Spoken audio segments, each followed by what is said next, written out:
क्षेत्रीय राज्य पंजाब और मैसूर। रणजीत सिंह का जन्म 13 नवंबर 1780 को सूकर चकिया मिसल के मुखिया महासिंह के घर हुआ था। महाराजा रणजीत सिंह और अंग्रेज़ों के बीच 25 अप्रैल 1809 को अमृतसर की संधि हुई। उसने 1818 ईस्वी में मुल्तान, 1819 में कश्मीर और 1834 ईस्वी में पेशावर को जीत लिया। महाराजा रणजीत सिंह ने 1798 ईस्वी में अफगानिस्तान के शासक जमान शाह ने पंजाब पर आक्रमण किया। वापस जाते समय उसकी तोपें चीनाब नदी में गिर गई। रणजीत सिंह ने उन्हें निकलवा कर वापस भिजवा दिया। उस सेवा के बदले जमान शाह ने उसे लाहौर पर अधिकार करने की अनुमति दे दी। 1799 ईस्वी में रणजीत सिंह ने तत्काल लाहौर पर अधिकार कर लिया तथा उसे अपनी राजधानी बनाया। जमान शाह ने उन्हें राजा की उपाधि दी और लाहौर का अपना सूबेदार मान लिया। उसने 1805 ईस्वी में अमृतसर को भी भंगी मिसल से छीन लिया। तत्पश्चात पंजाब की राजनीतिक राजधानी लाहौर और धार्मिक राजधानी अमृतसर दोनों ही उसके अधीन आ गई।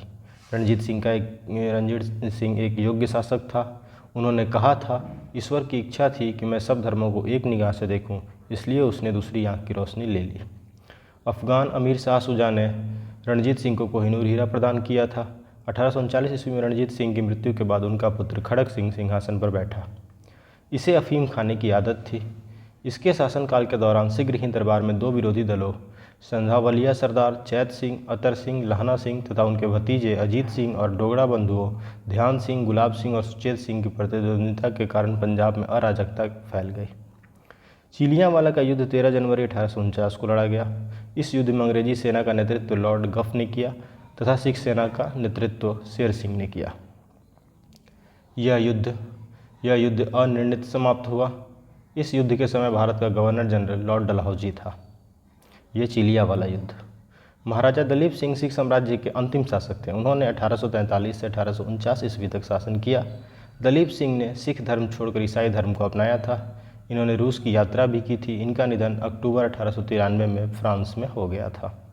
इनकी अंत्येष्टि इंग्लैंड में हुई थी। 1849 में द्वितीय आंग्ल सिख युद्ध की समाप्ति पर अंग्रेजों द्वारा पंजाब का विलय कर लिया गया तथा दलीप सिंह को पेंशन देकर बाद में ब्रिटेन भेज दिया गया। पंजाब के ब्रिटिश साम्राज्य में विलय के बाद लॉर्ड डलहौजी ने 1849 ईस्वी में पंजाब पर शासन करने के लिए 3 लोगों की एक परिषद का गठन किया। ये परिषद का गठन किया था जिसमें सर हेनरी लॉरेंस को अध्यक्ष तथा जॉन लॉरेंस और चार्ल्स ग्रेनविले मानसेले को सदस्य के रूप में नियुक्त किया गया था। प्रथम आंग्ल मैसूर युद्ध ये हुआ था 1767 से 1769 के मध्य। इस युद्ध में हैदर अली विजय हुआ। इस दौरान अंग्रेज गवर्नर वेल्स था। युद्ध 4 अप्रैल 1769 को मद्रास की संधि द्वारा समाप्त हुआ। द्वितीय आंग्ल मैसूर युद्ध ये हुआ 1780 से 1784 के मध्य। इसके दौरान हैदर अली ने निजाम तथा मराठों के साथ मिलकर अंग्रेजों के विरुद्ध एक मोर्चा बनाया। जुलाई 1780 में हैदर अली ने कर्नाटक पर आक्रमण कर दिया तथा कर्नल बेली के अधीन अंग्रेजी सेना को हराकर अरकाट पर अधिकार कर लिया। इसी दौरान टीपू ने हेक्टर मुनरो की सेना को पोलिलुपुर नामक स्थान पर हरा दिया। 1781 में हैदर अली का सामना अंग्रेज जनरल आयरकुट से हुआ, जिसने पोर्टो नोवो, पोलिलुर तथा सोलिंगुर में हैदर अली को परास्त किया। पोर्टो नोवा का युद्ध ये 1 जुलाई 1781 को हुआ। दिसंबर 1782 में हैदर अली की मृत्यु के बाद टीपू सुल्तान ने अंग्रेजों के विरुद्ध संघर्ष जारी रखा तथा अंततः मंगलौर की संधि 1784 से द्वितीय आंग्ल मैसूर युद्ध का समापन हुआ। टीपू सुल्तान ने श्रीरंगपट्टनम को अपनी राजधानी बनाया एवं यहाँ जैकोबिन क्लब की स्थापना की और उसका सदस्य बना। साथ ही उसने अपनी राजधानी में फ्रांस और मैसूर की मैत्री का प्रतीक स्वतंत्रता का वृक्ष रोपा। टीपू सुल्तान ने अपनी समकालीन विदेशी राज्यों से मैत्री संबंध बनाने तथा अंग्रेजों के विरुद्ध उनकी सहायता प्राप्त करने के लिए ईरान, कस्तुनतुनिया, अफगानिस्तान और फ्रांस आदि को दूत मंडल भेजे और आधुनिक रीति पर दूतावासों की स्थापना की। टीपू सुल्तान ने तृतीय आंग्ल मैसूर युद्ध ये 1790 से 1792 तक चला। इसका आवासन श्रीरंगपट्टनम की संधि मार्च 1792 के द्वारा इसका समाप्ति हुआ। इस संधि में अंग्रेजों की ओर से कार्नवालिस तथा मैसूर से टीपू सुल्तान शामिल थे। टीपू सुल्तान चतुर्थ आंग्ल मैसूर युद्ध 1799 के दौरान अंग्रेजों से लड़ते हुए मारे गए। इसके कुल के सदस्यों को वेल्लोर में कैद कर दिया गया। इस युद्ध के समय अंग्रेजी सेना को वेलेजली और स्टुअर्ट ने अपना नेतृत्व प्रदान किया। मैसूर को जीतने की खुशी में आयरलैंड के लॉर्ड समाज ने वेलेजली को मार्क्सिस की उपाधि प्रदान की। युद्ध के बाद अंग्रेजों ने मैसूर की गद्दी पर पुनः अड्यार वंश के एक बालक कृष्णराज को बिठा दिया तथा कनारा, कोयम्बटूर और श्रीरंगपट्टनम को अपने राज्य में मिला लिया। बेगम समरू बेगम समरू ने एक अति प्रसिद्ध चर्च का निर्माण मेरठ के निकट सरधना में कराया था। बेगम समरू के पति एक यूरोपीय वाल्टर रेनहार्ड सांब्रे थे, जिन्होंने कई रियासतों को सैन्य सेवाएं प्रदान की थी। सांब्रे को बंगाल के नवाब नजफ खान ने सहारनपुर के रुहेला सरदार जाब्ता खां को हराने की प्रमुख भूमिका के कारण सरधना की जागीर प्रदान की थी। अपनी पति की मृत्यु के बाद बेगम समरू सरधना की शासिका बनी थी। आइए अब देखते हैं इनसे जुड़े MCQs। रणजीत सिंह के राज्य में सम्मिलित था श्रीनगर। रणजीत सिंह का जन्म 13 नवंबर 1780 को सुकर चकिया मिसल के मुखिया महासिंह के घर में हुआ था। महाराजा रणजीत सिंह और अंग्रेजों के बीच 25 अप्रैल 1809 को अमृतसर की संधि हुई थी। संधि का तात्कालिक प्रभाव यह हुआ कि रणजीत सिंह का सतलज पार के सिख राजाओं के ऊपर प्रभुत्व जमाने का सपना टूट गया, परंतु दूसरी ओर जैसा कनिंघम ने कहा है कि रणजीत सिंह को पश्चिम दिशा में प्रसार करने की खुली छूट मिल गई। उसने 1818 ईस्वी में मुल्तान, 1819 में कश्मीर और 1834 में पेशावर को जीत लिया। इस प्रकार प्रश्नगत विकल्पों में श्रीनगर महाराजा रणजीत सिंह के राज्यों में शामिल था। रणजीत सिंह किस मिसल से संबंधित थे? ये सुकर चकिया मिसल से संबंधित थे। महाराजा रणजीत सिंह के राज्य की राजधानी थी लाहौर। 1798 ईस्वी में अफगानिस्तान के शासक जमान शाह ने पंजाब पर आक्रमण किया। वापस जाते समय उसकी तोपें चिनाब नदी में गिर गईं। रणजीत सिंह ने उसे निकलवाकर वापस भिजवा दिया। उस सेवा के बदले जमान शाह ने उसे लाहौर पर अधिकार करने की अनुमति दे दी। 1799 में रणजीत सिंह ने तत्काल लाहौर पर अधिकार कर लिया और उसे अपनी राजधानी बनाया। राजा रणजीत सिंह ने किस स्थान पर अदालत आला की स्थापना की थी? ये इन्होंने किया था लाहौर में। आइए इसका डिस्क्रिप्शन देखते हैं। रणजीत सिंह की न्याय व्यवस्था कठोर थी। राज्य की सर्वोच्च अदालत का नाम अदालत आला था। यह अदालत लाहौर में स्थित थी। रणजीत सिंह स्वयं उसके प्रधान न्यायाधीश थे। रणजीत सिंह ने सुप्रसिद्ध कोहिनूर हीरा प्राप्त किया था किनसे? शाह शुजा से।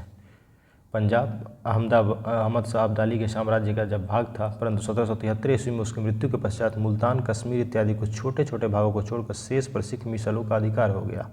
उधर अफगानों के आंतरिक झगड़ों के कारण रणजीत सिंह को अपनी स्थिति दृढ़ करने का अवसर मिल गया। 1800 में अहमद शाह अब्दाली का पौत्र शाह शुजा काबुल की गद्दी पर बैठा, परंतु उसके भाई शाह महमूद ने शक्तिशाली बरकजई सरदारों फतह खां और दोस्त मोहम्मद की सहायता से उसे 1809 ईस्वी में विस्थापित कर दिया तथा स्वयं कश्मीर और पेशावर पर अधिकार कर लिया।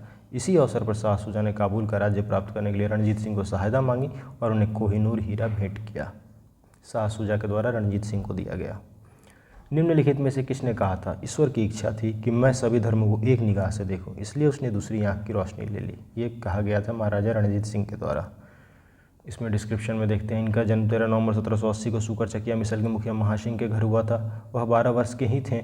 उनके पिता का स्वर्गवास हो गया। 1792 से 1797 तक एक प्रतिशासन परिषद, जिसमें उनकी माता, सास और दीवान लखपत राय थे, उन्होंने शासन कार्य चलाया। 1797 में उन्होंने समस्त कार्यभार स्वयं संभाल लिया। रणजीत सिंह ने लाहौर पर 1799 में, अमृतसर पर 1805 में तथा फरीदकोट, मालेरकोटला और अम्बाला पर 1808 ईस्वी में विजय प्राप्त की।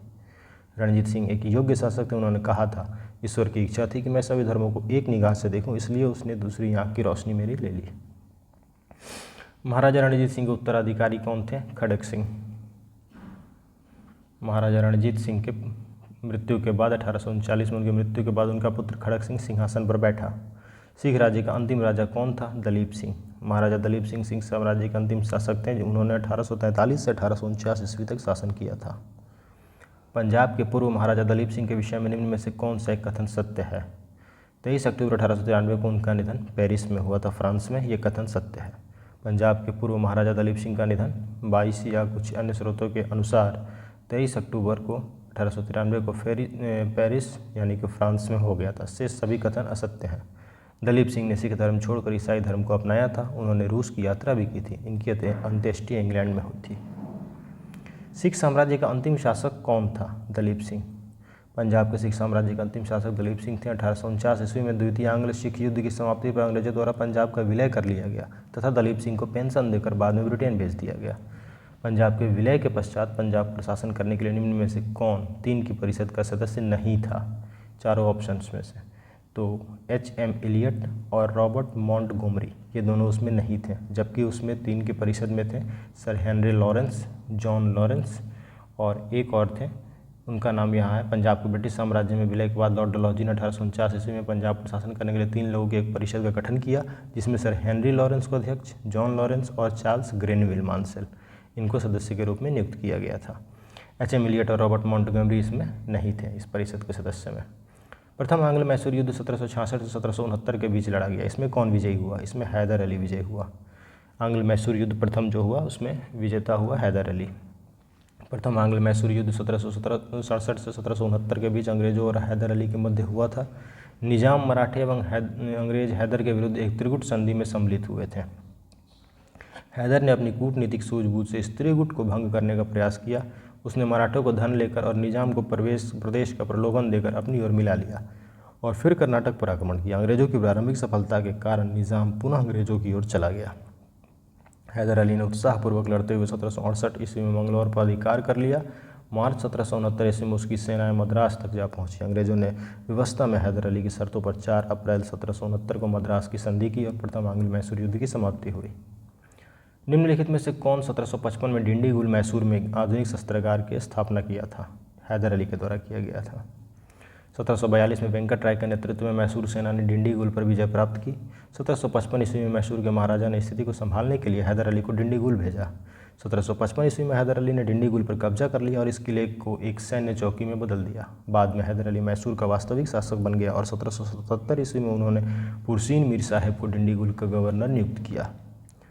ब्रिटिश जनरल जिसने हैदर अली को पोर्टो नोवा के युद्ध में हराया था, इनका नाम था सर आयरकूट। पोर्टो नोवा का युद्ध 1781 ईस्वी में हैदर अली का सामना अंग्रेज जनरल आयरकूट से हुआ, जिसमें पोर्टो नोवा का युद्ध 1 जुलाई 1781 में हैदर अली को परास्त किया। टीपू सुल्तान ने अपनी राजधानी बनाई कहाँ पे? श्रीरंगपट्टनम में। निम्नलिखित भारतीय शासकों में से कौन था जिसने विदेशों में आधुनिक पद्धति से दूतावास स्थापित किए थे? ये टीपू सुल्तान था जिन्होंने विदेशों में आधुनिक पद्धति से दूतावास स्थापित किए थे। टीपू सुल्तान ने ब्रिटिश सेना को 1780 में कहाँ हराया था? पोलीलूर में हराया था 1780 में ब्रिटिश सेना को। हैदर अली एवं टीपू सुल्तान ने मराठों तथा निजाम के साथ एक समझौता कर लिया तथा फ्रांसीसी सहायता का वचन ले लिया तथा कर्नाटक पर जुलाई 1780 में आक्रमण करके अर्काट पर अधिकार कर लिया। तत्पश्चात टीपू ने हेक्टर मुनरो की सेना को पोलीलूर नामक स्थान पर हरा दिया। अंग्रेजों ने श्रीरंगपट्टनम की संधि किसके साथ की थी? टीपू सुल्तान के साथ। तृतीय आंग्ल मैसूर युद्ध 1790 से 92 ईस्वी में जो चला उसका समाप्ति श्रीरंगपट्टनम की संधि से मार्च 1792 में हुआ।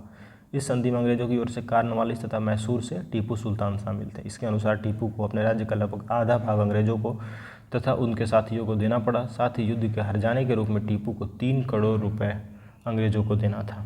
श्रीरंगपट्टनम की संधि में यह शामिल था कि जब तक टीपू 3 करोड़ रुपए नहीं देगा तब तक उसके 2 पुत्र अंग्रेजों के कब्जे में रहेंगे। कार्नवालिस ने इसी संधि के बाद यह टिप्पणी की थी कि हमने अपने शत्रु को प्रभावशाली ढंग से पंगु बना दिया था तथा साथियों को भी शक्तिशाली नहीं बनने दिया।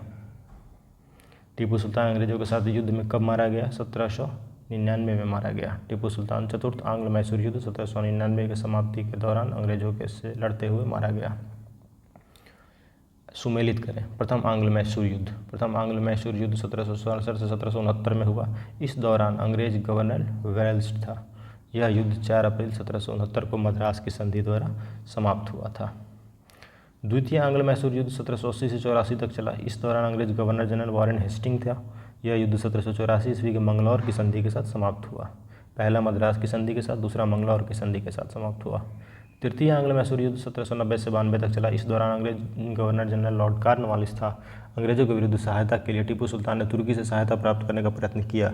1784-85 में उसने एक दूत कस्तुनतुनिया भेजा। 1787 में टीपू ने एक दूत मंडल फ्रांस भी भेजा। यह युद्ध 1792 ईस्वी में श्रीरंगपट्टनम की संधि द्वारा समाप्त हुआ। चतुर्थ आंग्ल मैसूर युद्ध 1799 में हुआ। इस दौरान लड़ते में हुए टीपू सुल्तान मारा गया। 4 मई 1799 को अंग्रेजी सेना ने श्रीरंगपट्टनम का दुर्ग जीत लिया। टीपू ने लड़ते लड़ते वीर गति पाई।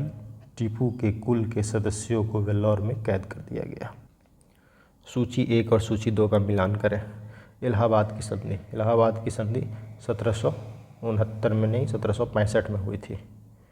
मंगलौर की संधि हुई थी 1784 में। सालवाई की संधि 1782 में और मद्रास की संधि 1769 में। इलाहाबाद की प्रथम संधि अंग्रेजों और मुगल सम्राट शाह आलम द्वितीय के मध्य 12 अगस्त 1765 को हुई थी, जबकि इलाहाबाद की द्वितीय संधि अंग्रेजों और अवध के नवाब शुजाउद्दौला के बीच 16 अगस्त 1765 को हुई। मंगलौर की संधि द्वितीय आंग्ल मैसूर युद्ध समाप्ति के साथ 1784 में जो युद्ध 80 से 84 के बीच चला, उसके बाद अंग्रेजों और टीपू सुल्तान के मध्य 1784 में हुआ था ये मंगलौर की संधि। सालबाई की संधि प्रथम आंग्ल मराठा युद्ध के बाद महादजी सिंधिया की मध्यस्थता में अंग्रेजों और मराठों के मध्य 1782 में हुआ, और मद्रास की संधि प्रथम आंग्ल मैसूर युद्ध के बाद 1769 में हैदर अली और अंग्रेजों के बीच हुआ था। बेगम समरू ने एक अति प्रसिद्ध चर्च का निर्माण कहाँ करवाया? सरधना में। बेगम समरू ने एक अति प्रसिद्ध चर्च का निर्माण मेरठ के निकट सरधना में कराया था। निम्न कथनों में से विचार करें, कौन सा कथन सही नहीं है? अली मर्दान खान ने बंगाल में राजस्व कृषि पद्धति आरंभ की, ये उपयुक्त दिया गया कथन सही नहीं है। आइए इसकी व्याख्या देखते हैं। रंजीत सिंह ने तोपखाने पर अधिक बल दिया था। लाहौर तथा अमृतसर में तोपें, गोला और बारूद बनाने के कारखाने लगाए गए। आमेर के सवाई जयसिंह ने यूक्लिड के रेखागणित के तत्वों का संस्कृत में अनुवाद कराया। सवाई जयसिंह ने जयपुर, दिल्ली, बनारस आदि नगरों में 5 वेधशालाएँ भी बनवाईं। टीपू सुल्तान ने श्रृंगेरी मंदिर में शारदा देवी की मूर्ति के निर्माण के लिए धन दिया था। जबकि बंगाल में राजस्व कृषि पद्धति प्रारंभ करने का श्रेय अली मर्दान को नहीं जाता है, बल्कि मुर्शीद कुली खां को जाता है। निम्न कथनों पर विचार करिए। उपयुक्त दिए गए कथनों में से कौन से सही हैं या कौन सही है? पानीपत के तृतीय युद्ध में अहमद शाह अब्दाली ने इब्राहिम लोदी को पराजित किया। ये उपयुक्त कथन सही है अथवा गलत है? तृतीय आंग्ल मैसूर युद्ध में टीपू सुल्तान की मृत्यु हुई, ये तो गलत है। चतुर्थ आंग्ल मैसूर में मृत्यु हुई थी। पलासी के युद्ध में सिराजुद्दौला की पराजय के लिए मीर जाफर ने अंग्रेजों से मिलकर षड्यंत्र रचा था, ये कथन सत्य है। तो केवल तीसरा कथन जो है वो सत्य है। 14 जनवरी 1761 को पानीपत की तीसरी लड़ाई में अहमद शाह अब्दाली ने सदाशिवराव भाऊ के नेतृत्व वाली मराठा सेना को बुरी तरह परास्त किया था। JN सरकार के अनुसार महाराष्ट्र में संभवतः ही कोई परिवार ऐसा नहीं होगा जिसने कोई न कोई संबंधी न खोया हो उसमें, तथा कुछ परिवारों का तो सर्वनाश ही हो गया। 1790 से 92 में हुए तृतीय आंग्ल मैसूर युद्ध में टीपू सुल्तान केवल पराजित हुआ था, उसकी मृत्यु नहीं हुई थी। वो चतुर्थ आंग्ल मैसूर युद्ध के दौरान उसकी मृत्यु 1799 में हुई थी। पलासी के युद्ध 1757 में मीर जाफर ने अंग्रेजों से मिलकर सिराजुद्दौला के विरुद्ध षड्यंत्र रचा था। अन्य षड्यंत्रकारियों को साहूकार जगत सेठ राय दुर्लभ और अमीर चंद्र प्रमुख थे उसमें, अतः केवल तीसरा कथन ही हमारा सही है यहाँ पे।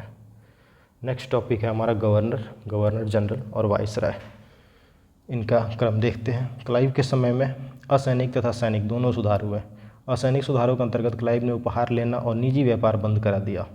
उसने आंतरिक कर देना अनिवार्य बना दिया। सैनिक सुधारों के अंतर्गत क्लाइव ने आज्ञा दी कि दोहरा भत्ता बंद कर दिया जाए तथा जनवरी 1766 से यह भत्ता केवल उन सैनिकों को ही मिलता था जो बंगाल तथा बिहार की सीमा से बाहर कार्य करते थे। अपने प्रशासनिक सुधारों के अंतर्गत हेस्टिंग ने सर्वप्रथम 1772 ईस्वी में कोर्ट ऑफ डायरेक्टर्स के आदेशानुसार बंगाल में द्वैध शासन की समाप्ति की घोषणा की और राजकीय कोषागार का स्थानांतरण मुर्शिदाबाद से कलकत्ता कर दिया। वॉरेन हेस्टिंग का विचार था कि समस्त भूमि शासक की है। राजस्व सुधारों को व्यवस्थित करने के लिए उसने परीक्षण और अशुद्धि ट्रायल एंड एरर के नियम को अपनाया। रेगुलेटिंग एक्ट 1773 के तहत ब्रिटिश संसद के द्वारा बंगाल में पहली बार कॉलेजिस्ट सरकार की व्यवस्था की गई। इस सरकार में एक अध्यक्ष तथा 4 सदस्यों का प्रावधान किया गया। अध्यक्ष को गवर्नर जनरल का पद नाम दिया गया और वॉरेन हेस्टिंग 1774 में बंगाल का प्रथम गवर्नर जनरल नियुक्त हुआ। जन प्रशासन की नींव वॉरेन हेस्टिंग द्वारा मजबूती से रखी गई थी, जिस पर ऊपरी संरचना कॉर्नवालिस ने तैयार की। कॉर्नवालिस के समय में न्यायिक सुधारों, फौजदारी कानूनों में सुधार, पुलिस सुधार, कर संबंधी सुधार तथा व्यापारिक सुधारों से जन प्रशासन की नींव पड़ी। 15 जनवरी 1784 को एशियाटिक सोसाइटी ऑफ बंगाल की स्थापना के समय बंगाल का governor general Lord Warren Hastings था। सुरक्षा प्रकोष्ठ या घेरे की नीति से वॉरेन हेस्टिंग तथा वेलेजली संबंधित थे दोनों। वॉरेन हेस्टिंग के अन्यायपूर्ण तथा निरंकुश कार्यों के कारण उस पर महाभियोग का मुकदमा भी चलाया गया, जो 1788 से 1795 ईस्वी तक चलता रहा, किंतु ब्रिटिश संसद ने उसकी सेवाओं को देखते हुए उसे सभी दोषों से मुक्त कर दिया। रियासतों के प्रति प्रमुख ब्रिटिश नीतियाँ निम्नलिखित थीं। कंपनी का भारतीय रियासतों से समानता के लिए संघर्ष 1740 से 1765 ईस्वी के बीच चला। सुरक्षा प्रकोष्ठ की नीति या घेरे की नीति 1765 से 1813 के बीच। अधीनस्थ पार्थक्य की नीति 1813 से 1857 ईस्वी। अधीनस्थ संघ की नीति 1858 से 1935। बराबर के संघ की नीति 1935 से 1947 ईस्वी तक। दीवानी और फौजदारी कचहरियों के श्रेणीबद्ध संगठन के जरिए न्याय प्रदान करने की एक नई व्यवस्था की नींव अंग्रेजों ने रखी। इस व्यवस्था को वॉरेन हेस्टिंग ने आरंभ किया, मगर कॉर्नवालिस ने इसे और सुदृढ़ बनाया। शक्ति कलेक्टर के हाथों में केंद्रित कर दी गई। 1787 ईस्वी में जिले के प्रभारी कलेक्टरों को दीवानी अदालतों ने दीवानी न्यायाधीश भी नियुक्त कर दिया गया तथा इसके अतिरिक्त उन्हें फौजदारी शक्तियां और सीमित मामलों में फौजदारी न्याय करने का भी अधिकार दे दिया गया। 1790 से 1792 ईस्वी के बीच भारतीय न्यायाधीशों से युक्त जिला फौजदारी अदालतों को समाप्त कर उसके स्थान पर 4 भ्रमण करने वाले न्यायालय 3 बंगाल हेतु एवं 1 बिहार हेतु बिहार के लिए नियुक्त किया गया। इन अदालतों की अध्यक्षता यूरोपीय व्यक्ति द्वारा भारतीय काजी एवं मुफ्ती के सहयोग से की जाती थी। लॉर्ड कॉर्नवालिस ने कानून की विशिष्टता का नियम, जो इससे पूर्व नहीं था, भारत में लागू किया। कॉर्नवालिस ने अपने न्यायिक सुधारों को 1793 ईस्वी तक अंतिम रूप देकर उन्हें कॉर्नवालिस संहिता के रूप में प्रस्तुत किया। यह सुधार प्रसिद्ध सिद्धांत शक्तियों के पृथक्करण पर आधारित था। इसके तहत उसने कर तथा न्याय प्रशासन को पृथक कर दिया। कलेक्टर की न्यायिक तथा फौजदारी शक्तियाँ ले ली गईं और उसके पास केवल कर संबंधी शक्तियाँ ही रह गईं। जिला दीवानी न्यायालयों में कार्य के लिए नए अधिकारियों की एक नई श्रेणी बनाई गई। जिला न्यायाधीशों को फौजदारी तथा पुलिस के कार्य भी किए गए। भारत की प्रसंविधाबद्ध सिविल सेवा या लोक सेवा का प्रारंभ कॉर्नवालिस द्वारा ही किया गया था। लॉर्ड कॉर्नवालिस 1786-1793 के ईस्वी के मध्य एवं 30 जुलाई 1805 से 5 अक्टूबर 1805 तक बंगाल का गवर्नर जनरल रहा। इसकी मृत्यु 5 अक्टूबर 1805 को गाजीपुर, उत्तर प्रदेश में हुई थी। यहीं पर उसकी कब्र स्थित है। लॉर्ड वेलेजली का कार्यकाल 1798 से 1805 ईस्वी की सहायक संधि स्वीकार करने वाला पहला राज्य हैदराबाद था। मशीन की संधि दिसंबर 1802 में पेशवा बाजीराव द्वितीय तथा अंग्रेजों के मध्य हुई थी। लॉर्ड वेलेजली की सहायक संधि को स्वीकार करने वाला पहला मराठा सरदार पेशवा बाजीराव द्वितीय थे। इस सहायक संधि के तहत बाजीराव द्वितीय ने अंग्रेजों की संरक्षता स्वीकार कर ली। इस संधि के शर्तों के अनुसार अंग्रेजों ने पेशवा को पूना में पुनः स्थापित करने के साथ लगभग 60,000 सैनिक पेशवा की रक्षा है तो उसके राज्य में रखने का वादा किया, जबकि इसके बदले में पेशवा ने अंग्रेजों को 26 लाख रुपये वार्षिक आय वाले क्षेत्र प्रदान करने पर सहमति जताई। लॉर्ड वेलेजली, जिनका कार्यकाल 1798 से 1805 तक रहा, उन्होंने भारतीय राज्यों को अंग्रेजों राजनीतिक परिधि में लाने के लिए सहायक संधि प्रणाली का प्रयोग किया। उसने सहायक संधि का आविष्कार नहीं किया। इस प्रणाली का अस्तित्व तो पहले से ही था तथा वह क्रमिक रूप से विकसित हुई थी। संभवतः डुप्ले प्रथम यूरोपीय था जिसने अपनी सेना किराए पर भारतीय राजाओं को दी थी। अंग्रेजों ने भी यह प्रणाली अपनाई। प्रथम सहायक संधि 1765 ईस्वी में अवध से की गई, जब कंपनी ने निश्चित धन के बदले उसकी सीमाओं की रक्षा करने का वचन दिया। लॉर्ड वेलेजली द्वारा विशिष्ट रूप से प्रवर्तित सहायक संधि को स्वीकार करने वाले राज्य थे हैदराबाद 1798 ईस्वी तथा 1800 ईस्वी में मैसूर, 1799 ईस्वी में तंजौर, अक्टूबर 1799 में अवध, नवंबर 1801 में पेशवा, दिसंबर 1802 बराबर के भोंसले, दिसंबर 1803 में सिंधिया, फरवरी 1804 जोधपुर, जयपुर, मछेरी, बूंदी तथा भरतपुर। लॉर्ड विलियम बेंटिंक ने जुलाई 1828 ईस्वी में गवर्नर जनरल का कार्यभार संभाला। उसने सती प्रथा, बालिका शिशुवध जैसी सामाजिक कुरीतियों को समाप्त करने के लिए प्रभावकारी प्रयत्न किए तथा देश में ठगी समाप्त कर शांति और व्यवस्था स्थापित की। उसने कोर्ट ऑफ डायरेक्टर्स की इच्छाओं के अनुसार भारतीय रियासतों के प्रति यथासंभव तटस्थता की नीति अपनाई। जयपुर में अव्यवस्था ने ऐसा उग्र रूप धारण कर लिया कि ब्रिटिश रेजिडेंट पर ही प्रहार कर दिया गया, परंतु इस पर बेंटिक ने हस्तक्षेप करना स्वीकार नहीं किया। इसी प्रकार जोधपुर, बूंदी, कोटा तथा भोपाल में उसने हस्तक्षेप नहीं किया, यद्यपि ऐसा करने के लिए पर्याप्त कारण थे, परंतु उसने इस नीति का अनुसरण छोड़कर 1831 में मैसूर तथा 1834 में कुर्ग एवं कछार की रियासतों को अपने प्रदेश में मिला लिया, क्योंकि वहाँ बहुत अधिक अव्यवस्था थी। विलियम बेंटिक, जिनका कार्यकाल 1828 से 1835 ईस्वी तक रहा, उनके शासन के 7 वर्षों में पुरानी निरंतर युद्धों तथा संयोजन की नीति को तिलांजलि दे दी गई। भारत में इतिहास में बेंटिक का नाम सामाजिक तथा प्रशासनिक सुधारों के कारण स्मरण किया जाएगा। 1833 के चार्टर एक्ट के द्वारा भारतीय प्रशासन को पूर्णतः केंद्रीकृत करने का प्रयास किया गया। इस एक्ट के द्वारा 1833 के चार्टर एक्ट के द्वारा बंगाल के गवर्नर जनरल को भारत का गवर्नर जनरल बना दिया गया। 1833 ईस्वी में लॉर्ड विलियम बेंटिक को भारत का प्रथम गवर्नर जनरल बनाया गया। लॉर्ड विलियम बेंटिक ने कैप्टन सलीमन के ठगों के विरुद्ध कार्यवाही करने के लिए उनको नियुक्त किया। उसने लगभग 1500 ठगों को बंदी बना लिया। अनेक ठगों को फांसी दी गई, शेष को आजीवन निर्वासित कर दिया गया। 1837 ईस्वी के पश्चात संगठित रूप से ठगों का अंत हो गया। 1789 ईस्वी की घोषणा द्वारा बंगाल के दासों का निर्यात बंद कर दिया गया। 1811 एवं 1823 में दासों के संबंध में कानून बनाए गए।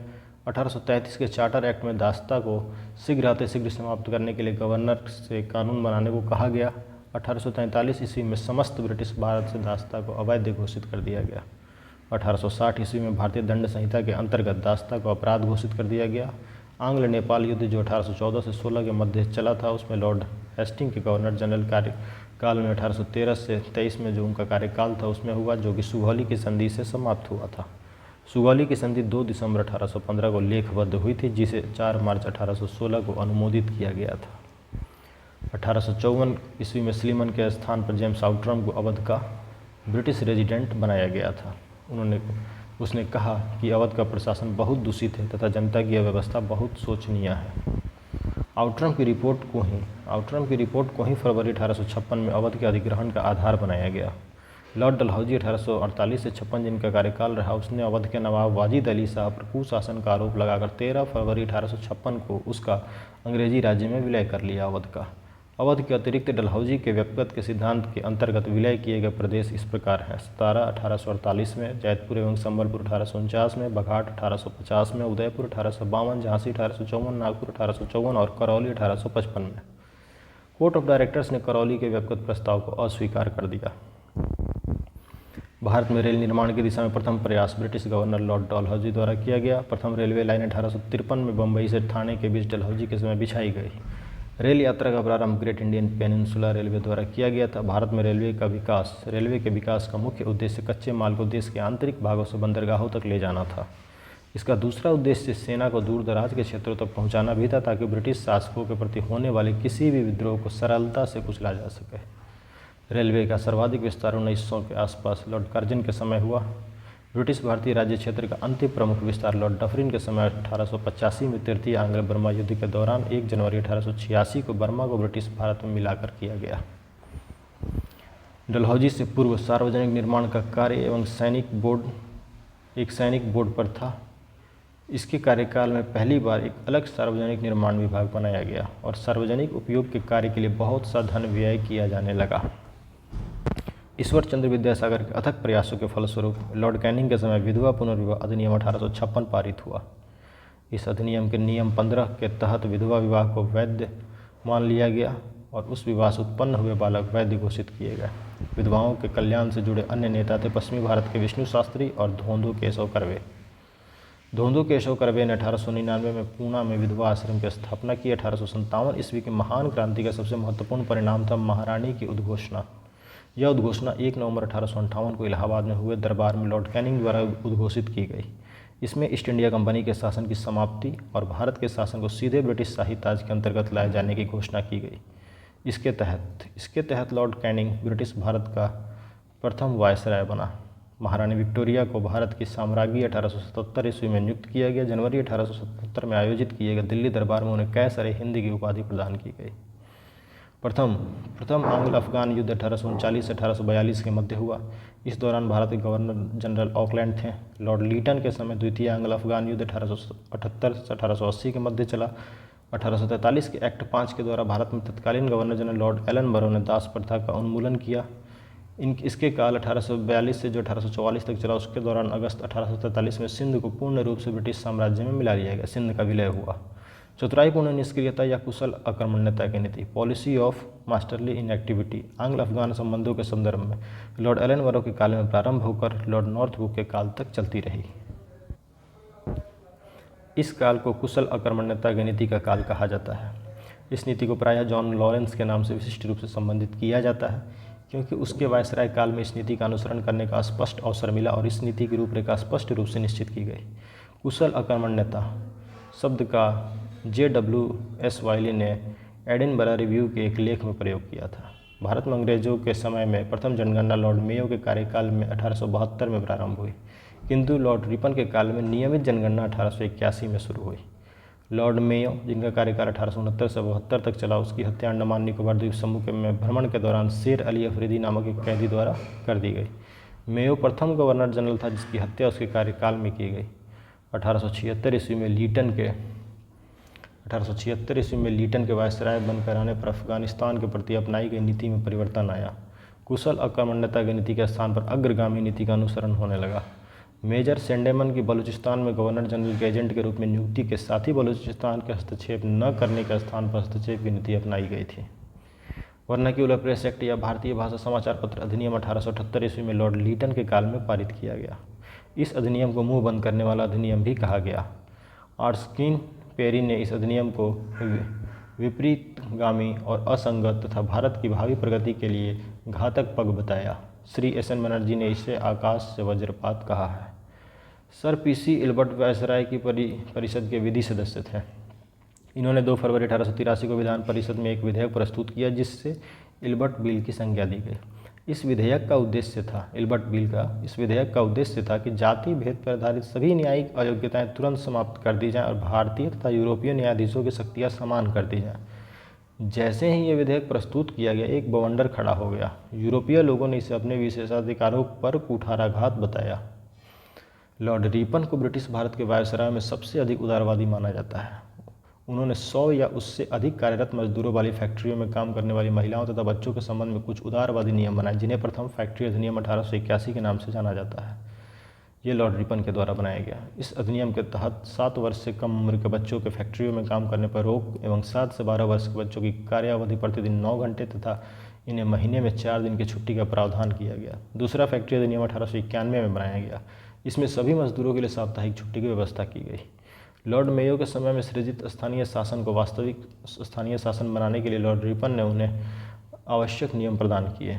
इस कार्य के कारण लॉर्ड रिपन को आधुनिक भारत में स्थानीय शासन का जनक माना जाता है। चार्ल्स मेटकॉफ ने प्रेस पर प्रतिबंध हटाया प्रेस से, इसीलिए उसे समाचार पत्रों का मुक्तिदाता कहा जाता है। चार्ल्स मेटकॉफ को भारत में पुरातत्व सर्वेक्षण संबंधी प्रयास 1784 ईस्वी में कोलकाता में विलियम जोन्स द्वारा एशियाटिक सोसाइटी की स्थापना के साथ प्रारंभ हुआ था। 1861 में लॉर्ड कैनिंग द्वारा अलेक्जेंडर कनिंघम को प्रथम पुरातात्विक सर्वेक्षक नियुक्त किया गया तथा 1871 में पुरातात्विक सर्वेक्षण को सरकार में अलग विभाग बना दिया गया। लॉर्ड कर्जन के कार्यकाल 1899 से जो 1905 तक चला, उसके दौरान वर्ष 1901 में भारतीय पुरातत्व सर्वेक्षण को एकीकृत एवं केंद्रीकृत स्वरूप देते हुए जॉन मार्शल ने इसका नया महानिदेशक जॉन मार्शल को नियुक्त किया गया। प्राचीन स्मारक संरक्षण अधिनियम 1904 के द्वारा लॉर्ड कर्जन ने भारत में पहली बार ऐतिहासिक इमारतों की सुरक्षा एवं मरम्मत की ओर ध्यान देते हुए 50,000 पाउंड की धनराशि का आवंटन किया था। गोपाल कृष्ण गोखले ने कर्जन के प्रशासन की तुलना मुगल सम्राट औरंगजेब से की थी। गोपाल कृष्ण गोखले ने कर्जन के प्रशासन की तुलना मुगल सम्राट औरंगजेब से की थी।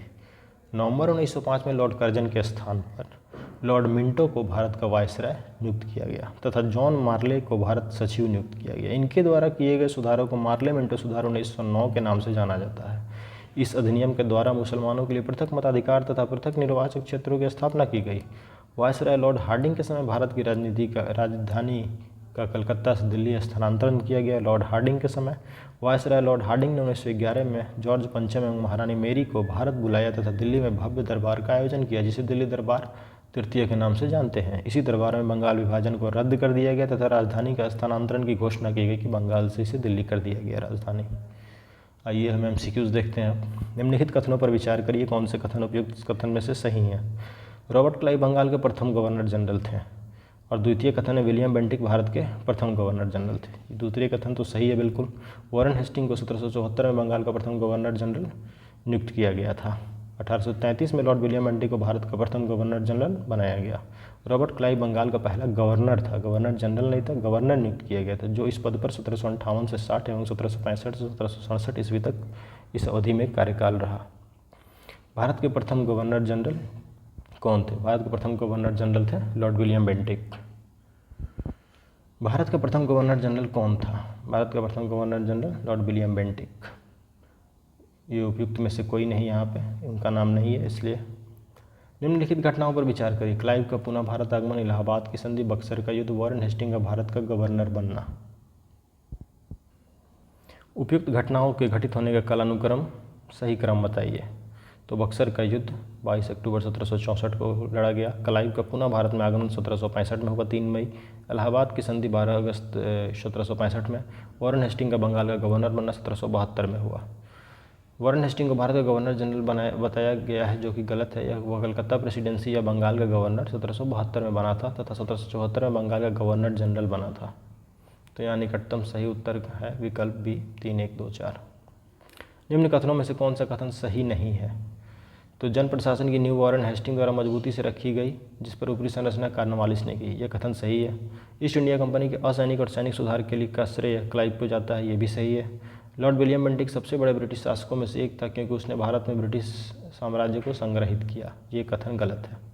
लॉर्ड डलहौजी ने द्वितीय के सिद्धांत के आधार पर ब्रिटिश साम्राज्य के समृद्ध क्षेत्र जोड़े ब्रिटिश साम्राज्य में, ये कथन सत्य है। डिस्क्रिप्शन देखते हैं। क्लाइव के समय में असैनिक तथा सैनिक सुधार दोनों किए गए। असैनिक सुधारों के अंतर्गत क्लाइव ने उपहार लेना और निजी व्यापार बंद करा दिया।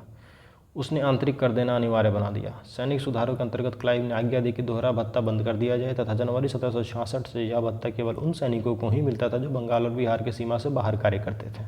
जन प्रशासन की नींव वॉरेन हेस्टिंग द्वारा मजबूती से रखी गई, जिस पर ऊपरी संरचना कॉर्नवालिस ने तैयार की। कॉर्नवालिस के समय में न्यायिक सुधारों, फौजदारी कानूनों में सुधार, पुलिस सुधार, कर संबंधी सुधार तथा व्यापारिक सुधारों से जन प्रशासन की नींव पड़ी। विलियम बेंटिक के शासन के 7 वर्षों में पुरानी निरंतर युद्धों तथा संयोजन की नीति को तिलांजलि दे दी गई। भारत में इतिहास में बेंटिक का नाम सामाजिक और प्रशासनिक सुधारों के कारण स्मरण किया जाएगा। लॉर्ड डलहौजी 1848 से 56 तक जिनका कार्यकाल था, उन्होंने व्यक्तिगत के सिद्धांत के अंतर्गत 1848 में सतारा को, 1849 में जैतपुर तथा संबलपुर, 1850 में बघाट, 1852 में उदयपुर, 54 में झांसी और 1854 में नागपुर का विलय कर लिया। 1856 में डलहौजी ने अवध का विलय कुप्रशासन के बहाने से किया। भारत में ब्रिटिश साम्राज्य के संस्थापक कौन था? Lord Clive. भारत में ब्रिटिश साम्राज्य के संस्थापक लॉर्ड क्लाइव को माना जाता है। 23 जून 1757 को ही प्लासी के युद्ध के लड़ाई के विजेता अंग्रेजी सेना का नेतृत्व उस समय लॉर्ड क्लाइव ने किया था। इसी युद्ध के उपरांत बंगाल में ब्रिटिश साम्राज्य की नींव पड़ी थी। अंग्रेजों के विरुद्ध बनारस विद्रोह का नेतृत्व किसने किया था? राजा चेत सिंह ने। बनारस विद्रोह राजा चेत सिंह के द्वारा 1781 में किया गया था। इस विद्रोह में तत्कालीन गवर्नर जनरल वॉरेन हेस्टिंग ने अपने सैनिकों के साथ भागकर चुनार के किले में शरण लिया था। कलकत्ता में एशियाटिक सोसाइटी की स्थापना के समय बंगाल का गवर्नर जनरल कौन था? Lord Warren Hasting. 15 जनवरी 1784 को एशियाटिक सोसाइटी की स्थापना के समय बंगाल का governor general Lord Warren Hastings था। सुरक्षा प्रकोष्ठ की नीति किससे संबंधित है? वॉरेन हेस्टिंग से। सुरक्षा प्रकोष्ठ या घेरे की नीति से वॉरेन हेस्टिंग तथा वेलेजली संबंधित थे। वॉरेन हेस्टिंग ने मैसूर और मराठों के साथ युद्ध अन्य भारतीय रियासतों के साथ बराबरी की पदवी प्राप्त करने की भावना से किया। इस समय कंपनी ने अपने राज्य के चारों ओर मध्य राज्य बनाने का प्रयत्न किया। उद्देश्य केवल अपने राज्य की रक्षा करना था, अथवा हम यह भी कह सकते हैं कि उसने अपने पड़ोसी राज्य की सीमाओं की रक्षा करो ताकि अपनी सीमाएं सुरक्षित रहें। उस समय भय मुख्यतः अफगानों और मराठों से था। इसीलिए कंपनी ने अवध की रक्षा व्यवस्था के कार्य को इस शर्त पर संभाला कि अवध का नवाब उस व्यय का बोझ उठाए, और इस प्रकार अवध की रक्षा ही बंगाल की रक्षा थी। वेलेजली के आने से कंपनी के भारतीय रियासतों के साथ संबंधों में परिवर्तन आया। वेलेजली का उद्देश्य भारतीय रियासतों को अपनी रक्षार्थ कंपनी पर निर्भर करने का बाध्य करना था। उसने भारतीय रियासतों को अंग्रेजी राजनीतिक शक्ति और सैनिक रक्षा के घेरे में लाने का प्रयत्न किया। रिंग फेंस की नीति, ये वॉरेन हेस्टिंग से संबंधित है। निम्न में से किसने बंगाल में द्वैत प्रशासन को समाप्त कर दिया? वॉरेन हेस्टिंग ने समाप्त कर दिया। वॉरेन हेस्टिंग के कार्यकाल में 1772 ईस्वी में कोर्ट ऑफ डायरेक्टर्स ने दोहरी प्रशासन प्रणाली को समाप्त करने का निर्णय लिया तथा कलकत्ता परिषद एवं उसके प्रधान को आज्ञा दी कि वे स्वयं दीवान बने और बंगाल, बिहार और उड़ीसा का प्रबंध को अपने हाथ में ले ले। वॉरेन हेस्टिंग ने दोनों उप दीवानों मोहम्मद रजा खान और राजा सिताब राय को पदच्युत कर दिया। द्वैत शासन की शुरुआत बंगाल में क्लाइव के नेतृत्व में 1765 में हुई थी। बंगाल में द्वि शासन प्रणाली किसके द्वारा लागू की गई थी? रॉबर्ट क्लाइव के द्वारा। किस गवर्नर जनरल पर महाभियोग का मुकदमा चलाया गया? वॉरेन हेस्टिंग पर महाभियोग का मुकदमा चलाया गया। वॉरेन हेस्टिंग के अन्यायपूर्ण एवं निरंकुश कार्यों के कारण उस पर महाभियोग का मुकदमा चलाया गया। 1788 से 1795 ईस्वी तक चलता रहा यह मुकदमा, किंतु ब्रिटिश संसद ने उसकी सेवाओं को देखते हुए उसे सभी दोषों से मुक्त कर दिया। यह भी कहा गया कि वॉरेन हेस्टिंग ने यह सब कुछ साम्राज्य के हित के लिए किया, न कि अपने लिए। वॉरेन हेस्टिंग पर लगे महाभियोग के बारे में विद्वानों का मत भिन्न भिन्न है, किंतु V.A. स्मिथ का निर्णय अधिक मान्य है। वह लिखते हैं, उसके थोड़े से दोष, जहाँ तक वे वास्तव में दोष थे, उस राजनीतिज्ञ के दोष थे जिस पर सहसा ही संकट आ पड़ा हो तथा जिस पर इतनी कठिन उलझनें आ पड़ी हो कि कभी कभी मानवीय समझ में भूल चूक हो जानी आवश्यक ही थी। निम्नलिखित में से किस पर ब्रिटिश संसद में महाभियोग का मुकदमा चलाया गया था? वॉरेन हेस्टिंग पर। भारत में न्यायिक संगठन की स्थापना किसने की थी? लॉर्ड कॉर्नवालिस ने। दीवानी और फौजदारी न्यायालय के श्रेणीबद्ध संगठन के जरिए न्याय प्रदान करने की नई व्यवस्था की नींव अंग्रेजों ने रखी। इस व्यवस्था को वॉरेन हेस्टिंग ने आरंभ किया, मगर कॉर्नवालिस ने इसे और सुदृढ़ बनाया। 1793 ईस्वी की कॉर्नवालिस संहिता शक्तियों के पृथक्करण के सिद्धांत पर आधारित थी, जिसके तहत कर और न्याय प्रशासन को पृथक कर दिया गया। निम्नलिखित में से किस गवर्नर जनरल ने भारत की प्रसंविधाबद्ध सिविल सेवा का सृजन किया, जो कालांतर में भारतीय सिविल सेवा के नाम से जानी गई? ये किया गया था कॉर्नवालिस के द्वारा। भारत की प्रश्न विधाबद्ध सिविल सेवा या लोक सेवा का सृजन कॉर्नवालिस द्वारा किया गया। बंगाल के गवर्नर जनरल बनने के बाद कॉर्नवालिस ने प्रशासन को पुनर्गठित किया तथा राजस्व बोर्डों को भंग करके इसके संबंध में नए नियम बनाए तथा कंपनी के अधिकारों के व्यक्तिगत व्यापार के संबंध में भी नियम बनाए। उसने कॉर्नवालिस कोड के माध्यम से दीवानी तथा न्यायिक क्षेत्रों में स्पष्ट विभाजन किया, जिससे आगे चलकर भारतीय सिविल सेवा का रूप लिया। भारतीय लोक सेवा का प्रवर्तन किया गया कॉर्नवालिस के शासनकाल में। 18वीं शताब्दी के उत्तरार्ध में किसे प्रायः कंपनी बहादुर की शान शौकत का स्थानीय प्रतिनिधि कहा जाता था? दारोगा को। 1793 ईस्वी में लॉर्ड कॉर्नवालिस ने जमींदारों को उनके पुलिस कर्तव्य से अलग कर प्रत्येक 20 से 30 वर्ग मील के क्षेत्र में थाना स्थापित किया तथा दारोगा नामक पुलिस अधिकारी नियुक्त किया। दारोगा की नियुक्ति एवं पर्यवेक्षण मजिस्ट्रेट द्वारा किया जाता था। किसान दारोगा को कंपनी बहादुर की शान शौकत का स्थानीय प्रतिनिधि मानते थे। लॉर्ड कॉर्नवालिस की कब्र कहाँ है? गाजीपुर, उत्तर प्रदेश में। लॉर्ड कॉर्नवालिस 1786-1793 जिसका कार्यकाल रहा एवं 30 जुलाई 1805 से 5 अक्टूबर 1805 तक बंगाल का गवर्नर जनरल रहा। इसे भारत में इस्तेमारी अथवा स्थायी बंदोबस्त, न्यायिक संहिता और भारतीय लोक सेवा के प्रवर्तक के रूप में जाना जाता है। इसकी मृत्यु 5 अक्टूबर 1805 को गाजीपुर, उत्तर प्रदेश में हुई, वहीं इसकी कब्र स्थित है। लॉर्ड वेलेजली द्वारा लागू की गई सहायक संधि व्यवस्था के बारे में निम्न में से कौन सा कथन लागू नहीं होता है? दूसरों के खर्च पर एक बड़ी सेना बनाए रखना सही है। भारत को नेपोलियन के खतरे से सुरक्षित रखना सही है। कंपनी के लिए एक नियत आय का प्रबंध करना ये गलत है।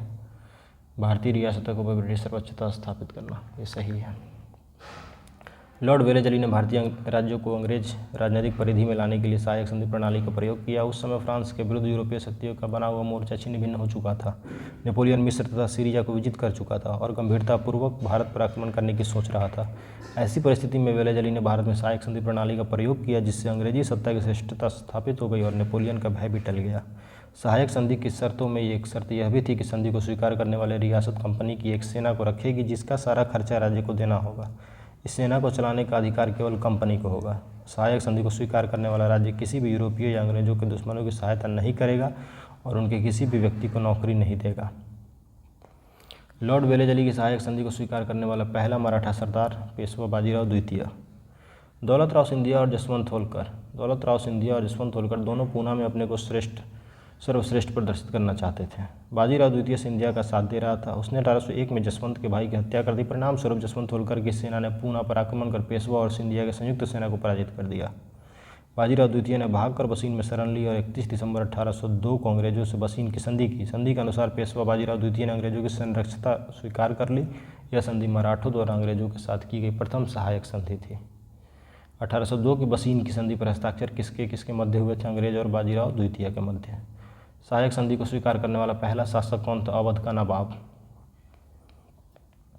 वेलेजली ने सहायक संधि का आविष्कार नहीं किया। इस प्रणाली का अस्तित्व पहले से ही था। संभवतः डुप्ले अथवा यूरोपीय था। प्रथम यूरोपीय था डुप्ले, जिसने अपनी सेना किराए पर भारतीय राजाओं को दी थी। क्लाइव के काल में यह प्रणाली लगभग सभी गवर्नर जनरलों ने अपनाई थी। वेलेजली की विशेषता केवल यह थी कि उसने इसका विकास कर अपने संपर्क में आने वाले सभी देशी राजाओं के संबंधों पर इसका प्रयोग किया। प्रथम सहायक संधि 1765 ईस्वी में अवध से की गई, जब कंपनी ने निश्चित धन के बदले उसकी सीमाओं की रक्षा करने का वचन दिया और अवध ने एक अंग्रेज रेजिडेंट को लखनऊ में रखना स्वीकार किया। यदि प्रश्न में वेलेजली की सहायक संधि को स्वीकार करने वाले प्रथम राज्य के बारे में पूछा जाए तो हैदराबाद होगा।